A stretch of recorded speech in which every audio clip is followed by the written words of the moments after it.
पूर्णमादाः पूर्णमिदम् पूर्णात् पूर्णमुदच्यते पूर्णस्य पूर्णमादाय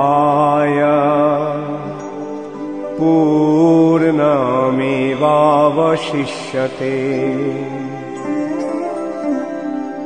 ईशावास्यमिदं सर्वं यत्किञ्च जगत्यां जगत् तेन तक्तेन भुञ्जिथा मा गृधः कश्वश्विद्धनम्।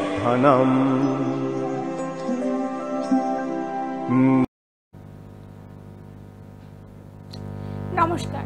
বৈদিক অ্যাস্ট্রোলজি এর ডিভাইন সায়েন্স অথবা বৈদিক জ্যোতিষ একটি ঐশ্বরিক বিজ্ঞান অনুষ্ঠানে আপনাদের সবাইকে স্বাগত। আপনাদের সঙ্গে আমি সুতপা। ভবিষ্যৎ আমাদের জীবনে কি বার্তা বহন করে নিয়ে আসছে সেটা আমরা কেউ জানি না। তাই ভবিষ্যতে আপনার জীবনে ভালো হতে পারে অথবা কোনো কিছু খারাপও হতে পারে, কিন্তু আপনার ভবিষ্যৎ জীবন সম্পর্কে সচেতন করে দিতে পারেন একমাত্র একজন অভিজ্ঞ জ্যোতিষ ব্যক্তিত্ব। একজন অভিজ্ঞ জ্যোতিষ ব্যক্তিত্ব আপনার জীবনের ভালো ও খারাপ বিচার করে আপনার জীবনের একটা সঠিক পথ দেখাতে পারে। আর সেরকমই একজন ব্যক্তিত্বকে আমরা পেয়ে যাই আমাদের এই সময়ের অনুষ্ঠানে। ভবিষ্যতে আমাদের কি করা উচিত অথবা কোন পথে যাওয়া উচিত সেই সঠিক গাইডলাইন আমরা পেয়ে যাই সবসময় তার কাছ থেকে। এতক্ষণে নিশ্চয়ই আপনারা বুঝে গেছেন যে আমি কার কথা বলছি। তিনি আর কেউ নন, তিনি হলেন জ্যোতিষ আচার্য পণ্ডিত দেবাশিস বন্দ্যোপাধ্যায়, যিনি জ্যোতিষ ও বাস্তু উপদেষ্টা, যিনি বিগত 25 বছর ধরে বৈদিক ও সনাতন জ্যোতিষ শাস্ত্রের উপর গবেষণা করে চলেছেন। নারী জ্যোতিষের উপর তার জ্ঞান অসাধারণ। তিনি পরাশরীয় পদ্ধতিতে 30 স্তর পদ্ধতিতে বিচার করে থাকেন। ভারতবর্ষের মধ্যে যারা সিরিয়াস জ্যোতিষ চর্চা করেন তাদের মধ্যে তিনি অন্যতম একজন। আজকের লাইভ ফোনের অনুষ্ঠানে আমাদের সঙ্গে রয়েছেন পণ্ডিত দেবাশিস বন্দ্যোপাধ্যায়। স্যার, আপনাকে স্বাগত। আর অবশ্যই লাইভ ফোনের অনুষ্ঠান এবং স্যারকে আমরা আজ অনেকদিন পর আবার লাইভ ফোনের অনুষ্ঠানে পেয়ে গেছি। তাই দর্শক বন্ধুরা, আপনাদের জীবনে যে কোনো সমস্যা থাকলে ফোন করুন। আমাদের টেলিভিশন স্ক্রিনে লাইভ কল যে নাম্বারটি দেওয়া রয়েছে সেই নাম্বারে সঠিক ডেট অফ বার্থ, টাইম এবং প্লেস জানিয়ে ফোন করবেন এবং স্যারের সঙ্গে আজকে আপনারা একদম সরাসরি ফোনে কথা বলতে পারবেন। তবে যে কোনো একটা প্রশ্ন নিয়ে ফোন করবেন। তাই যার জীবনে যা সমস্যা রয়েছে, সমস্যা থেকে বেরোতে পারছেন না, সঠিক পরামর্শের দরকার, অবশ্যই ফোন করুন। বা ভবিষ্যৎ জানতে হলে কোনো প্রশ্ন থাকলে অবশ্যই ফোন করুন। আজ যে বিষয়টি আমরা আলোচনা করব, গত পর্ব এই বিষয়ে আমরা আলোচনা শুরু করেছিলাম, কিন্তু সময়ের অভাবে সেই আলোচনা আমাদের সম্পন্ন হতে পারেনি। সেটি হলো গৃহ। এই গৃহে কিভাবে আমরা সুখ শান্তিতে বাস করব, অথবা অনেক চেষ্টা করার পরও দেখা যায় আমরা বাড়ি বা কোনো গৃহ তৈরি করতে পারছি না বা কোনো নতুন ফ্ল্যাট কিনতে পারছি না, বারবার বাধা আসছে। সেটা কেন আসছে? বা ফ্ল্যাট বা বাড়ি কিনুন, সেই বাড়িতে বেশি দিন থাকতে পারছি না, সেই বাড়ি বিক্রি করে আমাদের ছেড়ে চলে যেতে হচ্ছে। সেই জিনিসগুলো কেন হয় এবং তার কি উপায় রয়েছে সেই বিষয়ে আজ আমাদের আলোচনা। স্যার, কি বলবেন গৃহ বিষয়ে? প্রথমেই আমি বলি যে আগের দিন আমাদের অনুষ্ঠানে আলোচনা হয়েছিল, জাস্ট শুরু করা হয়েছিল যে গৃহ এখন একটা প্রচুর সমস্যা মুখোমুখি দাঁড়িয়ে আছে। মানুষ একটা নিজের গৃহ তৈরি করতে বা কিনতে খুব অসুবিধার মধ্যে পড়ে যাচ্ছে এবং যে মেট্রো সিটিগুলো আছে সেগুলোতে তো আরও ইম্পসিবল হয়ে যাচ্ছে। মানে মেট্রো সিটিতে ফ্ল্যাট বা ঘর মানে কেনা বা তৈরি করা খুবই অসম্ভব ব্যাপার। এটা এই জন্য কিন্তু জ্যোতিষশাস্ত্র এখানে একটা আশীর্বাদের মতো কাজ করছে। এখান থেকে ফার্স্টে আমরা দেখব যে কি কি কানেকশান হলে বা কীরকম হলে গৃহগুলো ভালো হবে এবং খারাপ হবে। তারপর আপনি যেসব বলছিলেন ওগুলো তো পরে আস্তে আস্তে আমরা সব যাব। কিন্তু প্রথমেই বলি যে এই যে ফোর্থ হাউসকে গৃহের জন্য বরাদ্দ করা হয়েছে, মানে চতুর্থ ভাবটাকে গৃহের জন্য বরাদ্দ করা হয়েছে। এই চতুর্থ ভাব থেকে আমরা গৃহ বিচার করি এবং এই চতুর্থ ভাব আমাদের প্রচুর শুভ ফল প্রদান করতে পারে। কিভাবে শুভ ফল প্রদান করতে পারে না, যখন কোনো ন্যাচারাল বেনিফিশিয়াল প্ল্যানেট মানে শুভ গ্রহ, এই শুভ গ্রহ যদি কোনো চতুর্থ ঘরে অবস্থান করে বা প্রভাব বিস্তার করে এবং ন্যাচারাল ম্যালেফিক প্ল্যানেট যদি তার উপর প্রভাব বিস্তার না করে তাহলে কিন্তু গৃহে হওয়ার সম্ভাবনা প্রচুর এবং ভালো গৃহ হওয়ার সম্ভাবনা প্রচুর। কিন্তু এখানে যদি ন্যাচারাল ম্যালেফিক বা পাপগ্রহ যদি তার প্রভাব বিস্তার করে এই চতুর্থ ঘরে, তখন কিন্তু বাড়ি নিয়ে সমস্যা, বাড়ি কেনা নিয়ে সমস্যা, যেটা আপনি বলছেন বাড়িতে থাকা নিয়ে সমস্যা, নানা রকমের প্রবলেম অ্যারাইজ করতে পারে। এখন দেখতে হবে এই যে বাধার সৃষ্টিটা কিভাবে করবে, সেটা তার জাতকে চারটা অ্যানালিসিস করে দেখতে হবে যে সে অ্যাকচুয়ালি কীরকম প্রবলেমের মধ্যে দিয়ে যাবে বা কী হবে। কিন্তু এমনি দেখা যায় যে শুভ গ্রহের যদি মানে অবস্থান থাকে বা দৃষ্টি থাকে বা এগুলো থাকে, তাহলে কিন্তু গৃহের একটা হওয়ার সম্ভাবনা এবং ভালো গৃহ হওয়ার সম্ভাবনা প্রচুর থাকে। মানে গৃহ হওয়া না হওয়াটাও কিন্তু মানুষের ভাগ্যের উপর অনেকটাই মানে নির্ভর করছে পুরোটাই। মানে হ্যাঁ, ভাগ্যে যদি থাকে তার ঠিকই ভালো গৃহ হবে, সেই গৃহে ভালোভাবে বাস করতেও পারবে। কিন্তু অনেক সময় দেখা যায় যে অনেক চেষ্টা করার পরও বাড়ি কিছুতেই কিনতে পারছে না, ফ্ল্যাট কিছুতেই কিনতে পারছে না, বারবার বাধা আসছে, বা পয়সা জমিয়ে হয়তো কেনার চেষ্টা করেও অন্য কিছু অঘটন ঘটে গেছে যাতে কেনাটা হয়। হ্যাঁ, সেটা আপনি যেটা বলছেন ঠিকই, কিন্তু এখানে জ্যোতিষশাস্ত্র দিয়ে দেখতে হবে যে কোন সময়টা, ধরুন তার বাজে আছে, তার প্রভাব বাজে আছে এবং তার গৃহ কিনতে বা গৃহ করতে সে অসুবিধা করছে, কাজেই ওইখানে তাকে ডিরেকশন দিতে হবে যে কোন সময়তে তুমি যদি গৃহ কেনো বা এই সময়ে তুমি চেষ্টা করো বা এই সাইডে তুমি চেষ্টা করো, তাহলে তোমার গৃহটা ভালো হবে। মানে কোন সময় কেনা উচিত, মানে এটা শুভ সময় বা অশুভ সময় বলে থাকে। মানে অনেক সময় দেখা যায় আমরা তো সাধারণ মানুষরা বুঝি না, এমন একটা সময় আমরা মানে ঘর কেনার জন্য ট্রাই করছি, ওই সময়টা দেখা যাচ্ছে বারবার বাধা আসছে। সময়টাও জানা আমাদের জন্য খুব প্রয়োজন। প্রচুর সময়টা তো একটা বিরাট ফ্যাক্টর কাজ করে লাইফে, প্রত্যেকটা ক্ষেত্রেই ফ্যাক্টর কাজ করে, তাহলে গৃহর ক্ষেত্রে তো করবেই অবশ্যই। এবং এখানে বৃহৎ পরাশরীয় যে হোরা শাস্ত্র আছে, যেটাকে আমাদের মানে যেখান থেকে জ্যোতিষ এসেছে বলতে পারেন, ভগবানের থেকে তো ব্রহ্মার থেকে পরাশর, পরাশর থেকে এই পরাশর, মহর্ষি পরাশরেরই বৃহৎ পরাশরীয় হোরা শাস্ত্র।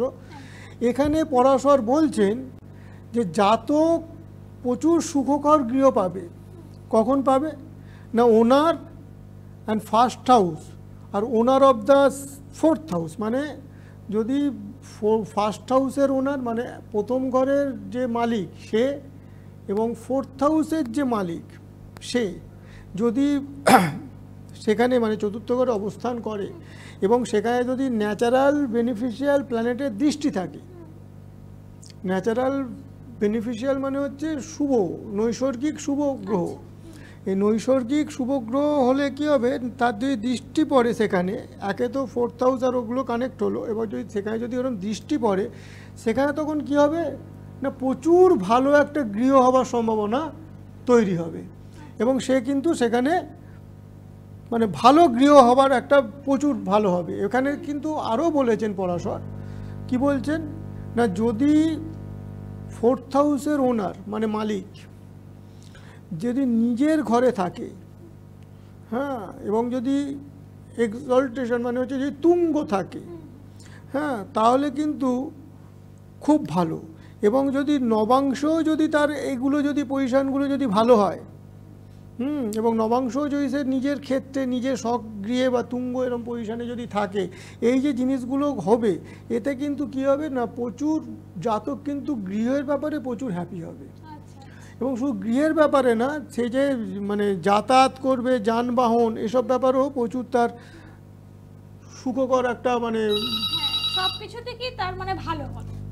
হ্যাঁ, আমাদের প্রথমে একজন দর্শক বন্ধু চলে এসেছেন। নমস্কার। হ্যালো।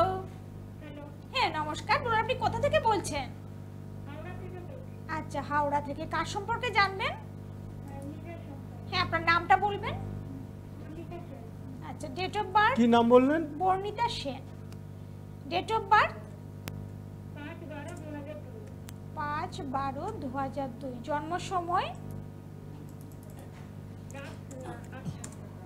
রাত 8টা। কোথায় জন্ম? 2003। 2002 বললেন তো? 2002। 5/12/2002। রাত 8টায় জন্ম, হাওড়াতেই জন্ম। কি জানতে চাইছেন, কি প্রশ্ন? রাত 8টা। রাত 8টা নিজের কেরিয়ার। আচ্ছা, 5/12/2002 রাত 8টা, হাওড়াতে জন্ম, নিজের কেরিয়ারের ব্যাপারে। আচ্ছা, এখন কি করছেন বর্তমানে? আচ্ছা, পড়াশোনা কমপ্লিট, মানে চাকরির চেষ্টা করছেন? তো সরকারি চাকরির চেষ্টা করছেন না প্রাইভেট সেক্টরে? প্রাইভেটে। আচ্ছা, সঙ্গে থাকুন, স্যার বলে দিচ্ছে। অনুষ্ঠান দেখা হয় স্যারের? তা কেমন লাগে অনুষ্ঠান? আচ্ছা, ভালো কেন লাগে? একদম সুন্দরভাবে বুঝিয়ে বলেন। জ্যোতিষশাস্ত্রের অনেক কিছু জানতে পারেন স্যারের কাছ থেকে। স্যার কি বলবেন?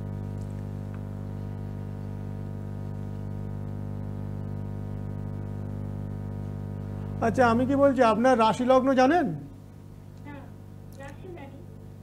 ধনু রাশি, হ্যাঁ, আর কর্কট লগ্ন। আপনার ধনু রাশি, কর্কট লগ্ন। কি জানতে চাইছিলেন আপনি? ক্যারিয়ার, পড়াশোনা কমপ্লিট, চাকরির চেষ্টা করছে। একটু ধরুন, বলছি।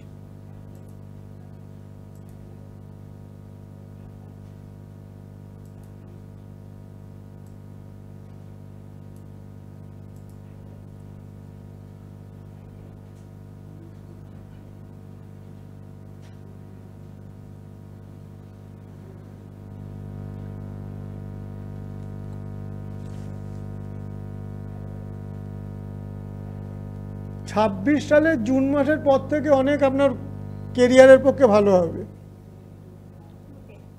26 সালে জুন মাস, তাও একটু ধরুন, একটুখানি আরেকটা জিনিস দেখে নিই।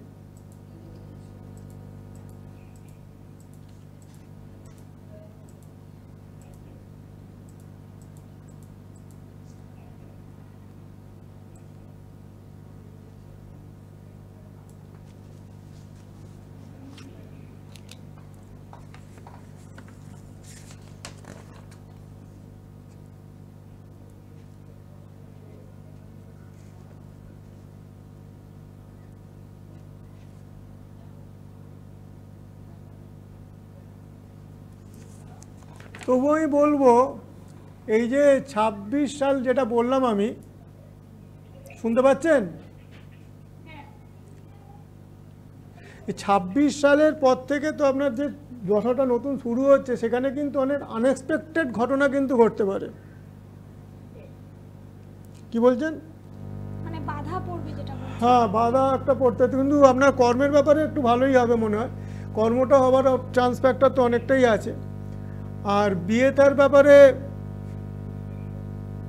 যদি আপনি এগোন, যদি সেই সময় তো বিয়ের একটা যোগও তৈরি হবে। কাজেই দেখে শুনে একটু করবেন, দেখে শুনে ছক মিলিয়ে করবেন। কোনো অ্যাফেয়ার্সের দিকে না যেতে ভালো হয়, এটা আমার সাজেশান। কোনো সম্পর্কের দিকে না গিয়ে দেখে শুনে বিয়ে করতে পারলেই আপনার ক্ষেত্রে ভালো, কারণ আপনার এই জায়গাটা একটু গন্ডগোল আছে।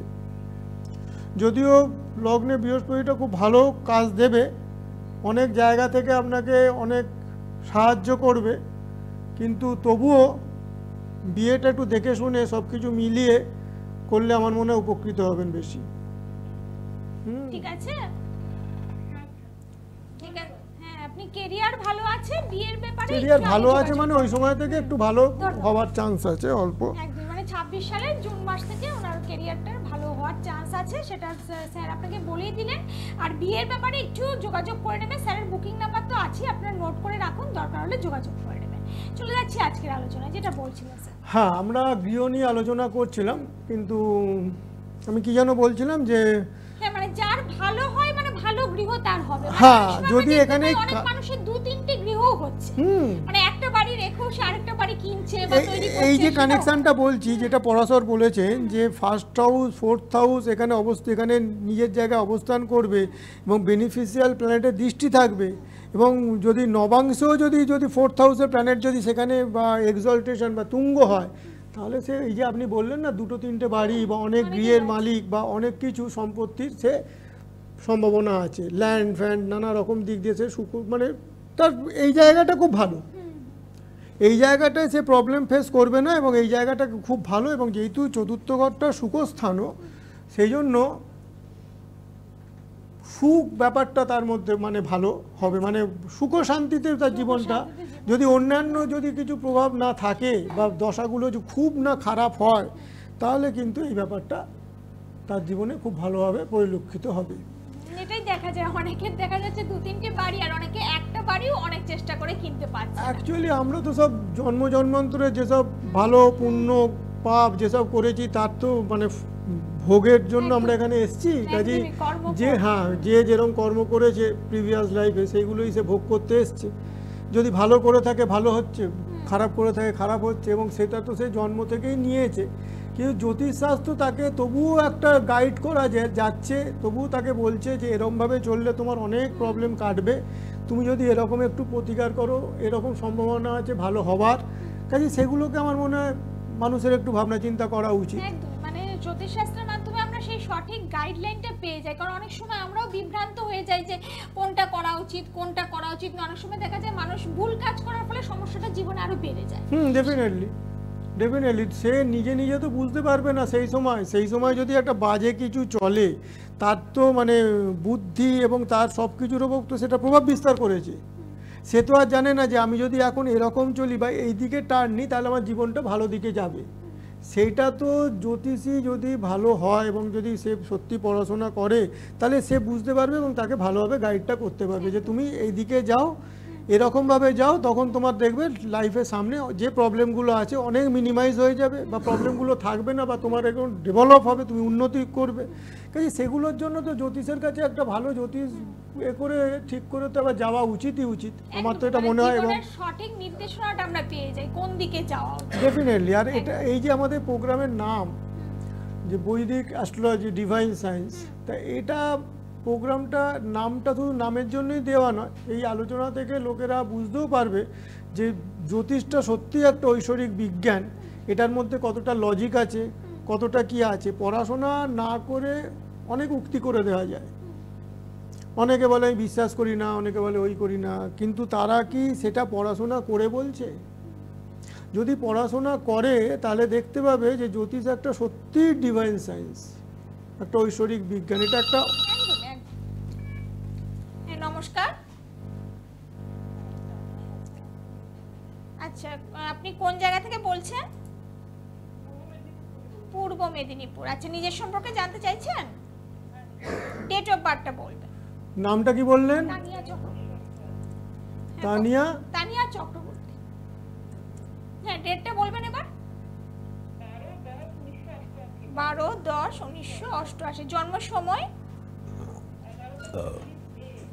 11:40 AM, সকাল 11:40। আমাকে ডেট অফ বার্থটা বলুন। হ্যাঁ, 12-10-1988। 12-10-1988। সকাল 11:10 জন্ম। কোথায় জন্ম? মেদিনীপুরে? বাঁকুড়াতে জন্ম। আচ্ছা, ডেট অফ বার্থটা দেখুন 12-10-1988, সকাল 11:40 জন্ম। ঠিক আছে তো? ঠিক আছে, সঙ্গে থাকুন। স্যারের সঙ্গে কি বিষয়ে কথা বলতে চাইছেন?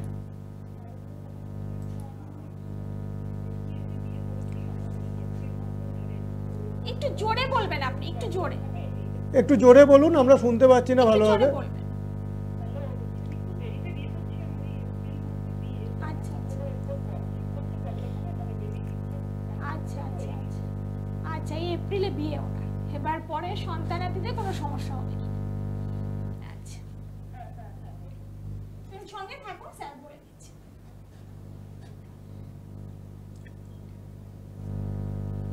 এটা কি আপনার সম্বন্ধ করে বিয়ে হচ্ছে? আচ্ছা আচ্ছা, একটু ধরুন আপনি। হ্যাঁ, অনুষ্ঠান দেখা হয় স্যারের অনুষ্ঠান? আচ্ছা আচ্ছা, কেমন লাগে? ভালো? একদম।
হ্যাঁ, প্রবলেম একটু সন্তান নিয়ে প্রবলেম একটু হওয়ার চান্স আছে, তবে অতটা কিছু ঘাবড়াবার ব্যাপার নেই, অত কিছু প্রবলেমের। তবে আপনার যে যার সঙ্গে বিয়ে হচ্ছে তার চারটাও একটা এসেন্সিয়াল, কেননা শুধু তো আপনারটা দেখলে হবে না, সন্তান তো দুজন না, সেটা ঠিক আছে, কিন্তু ওটা দুজনেরটা দেখে পুরোপুরিভাবে একটু বেশি করে বলা যায়, কারণ সন্তান তো শুধু একার ওপর ডিপেন্ড করে না, সন্তান তো দুজনের ওপর ডিপেন্ড করে, তাই সন্তান বিবাহ এগুলো সব দুজনেরই দেখা উচিত। যাই হোক, তবু যখন আপনি প্রশ্ন হবে, কিন্তু একটু প্রবলেম হওয়ার চান্স আছে, এটুকু আমি আপনাকে বলতে পারি এই মুহূর্তে দাঁড়িয়ে, কেননা বেশি করে দেখতে গেলে যে টাইমটা লাগে সেই টাইমটা আমার কাছে এখন নেই। কি বলছি বুঝতে পারছেন?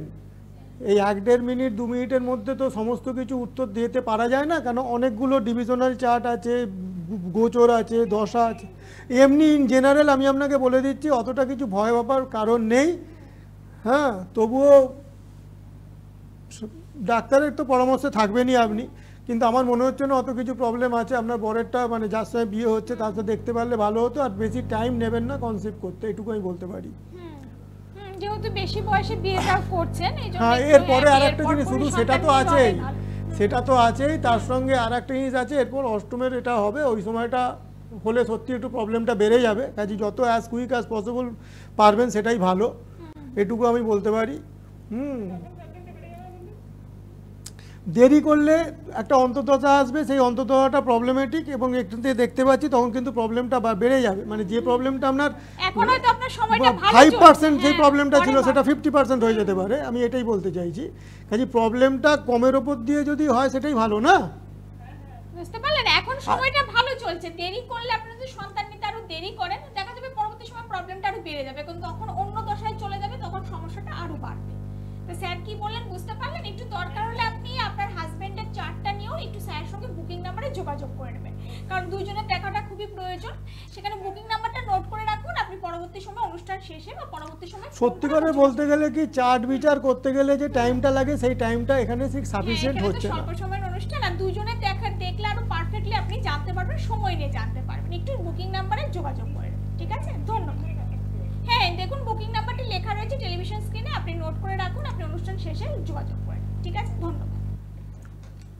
আমরা আজকে অনুষ্ঠানের একদম শেষ মুহূর্তেই আছি, তো দর্শক বন্ধুরা যারা যোগাযোগ করতে চাইছেন, সেটা সবসময় বলবো স্বল্প সময়ের অনুষ্ঠানে একদম সবকিছু বিস্তারিত বলা সম্ভব নয়, সবকিছু বিস্তারিত যারা জানতে চাইছেন, কোনো কিছু নিয়ে ডাউট রয়েছে, কোনো কিছু নিয়ে মনে প্রশ্ন রয়েছে, কিছু একটা ঝামেলার মধ্যে রয়েছেন, বেরোতে পারছে না, তার জন্য কিন্তু একটা সামনাসামনি বসে বিস্তারিত আলোচনার খুবই প্রয়োজন। আর যারা দূরে রয়েছেন, কলকাতার বাইরে রয়েছেন, আসতে পারছেন না, কোনো অসুবিধা নেই, এই বুকিং নাম্বারে যোগাযোগ করে নেবেন। অনলাইন কনসালটেশনের ব্যবস্থা রয়েছে, আপনারা বাড়িতে বসেও যে কোনো সমস্যার সমাধান পেয়ে যাবেন। শুধু যোগাযোগ, ফোন সেটা আপনাকে করতে হবে, উদ্যোগ আপনাকে নিতে হবে। আর স্যারকে আপনি কলকাতায় কোন কোন চেম্বারে পাচ্ছেন? গড়িয়াহাটে কলকাতায় পেয়ে যাচ্ছেন, এছাড়া পাচ্ছেন বালি এবং মায়াপুর এবং বালিতে পেয়েছেন, এবং কলকাতায় গড়িয়াহাট চেম্বারে পাচ্ছেন। এই বুকিং নাম্বারে ফোন করে আসবেন 7998040396। আর যারা আসতে পারছেন না, আবারও বলবো বাইরের দর্শক বন্ধুরা যারা রয়েছেন, এবং বিভিন্ন দর্শক বন্ধুরা যারা ফোন করছেন, যেমন মেদিনীপুর থেকে, বাঁকুড়া থেকে, দুর্গাপুর থেকে, যারা কলকাতায় আসা পসিবল নয়, তারা বুকিং নাম্বার একবার ফোন করবেন। অনলাইন কনসালটেশনের ব্যবস্থা রয়েছে, এবং অনলাইনে যে কোনো সমস্যার সমাধানেরও ব্যবস্থা রয়েছে। ডাকযোগে আপনাদের প্রতিকার পাঠিয়ে দেওয়া হবে, শুধু ফোন করে কনসালটেশন করে নেবেন, কিভাবে কি করতে হবে সেখান থেকে একটা সঠিক গাইডলাইন আপনারা পেয়ে যাবেন। কিন্তু যোগাযোগটা অবশ্যই করবেন, কারণ স্যার কিন্তু বহু বছর ধরে জ্যোতিষ শাস্ত্র নিয়ে কাজ করে চলেছেন এবং গবেষণা করে চলেছিল অলরেডি। অ্যাট প্রেজেন্টও তিনি জ্যোতিষ শাস্ত্রের গবেষণা করছেন, বহু মানুষ এসে কিন্তু উপকৃত হয়েছেন। এবং শুধু যাদের জন্ম তারিখ ডেট ঠিক মতো জানা নেই, তাদেরও চিন্তার বিষয় নেই, স্যারের সঙ্গে সামনাসামনি দেখা করলে, সাক্ষাৎ করলে আপনারা নিজেদের জীবনের সবকিছু জানতে পারবেন। তার জন্য একটু চেম্বারে আসতে হবে, সামনাসামনি দেখা করতে হবে। স্যার যেহেতু অনুষ্ঠানে একদম শেষ মুহূর্তে আছি, আজ আমরা এখানেই শেষ করব। আগামী পর্বে আবার এই বিষয় নিয়ে আলোচনা করে নেবো, আরো অন্যান্য বিষয় থাকবে আমাদের অনুষ্ঠানে। আজ এখানেই তাহলে শেষ করছি। স্যার আপনাকে অনেক ধন্যবাদ, সবাই খুব ভালো থাকবেন, নমস্কার। ওম পূর্ণমদঃ পূর্ণমিদং পূর্ণাৎ পূর্ণমুদচ্যতে পূর্ণস্য পূর্ণমাদায় পূর্ণমেবাবশিষ্যতে। ईशावास्यमिदं सर्वं यत्किञ्च जगत्यां जगत् तेन तक्तेन भुञ्जिथा मा गृधः कश्वश्विद्धनम्।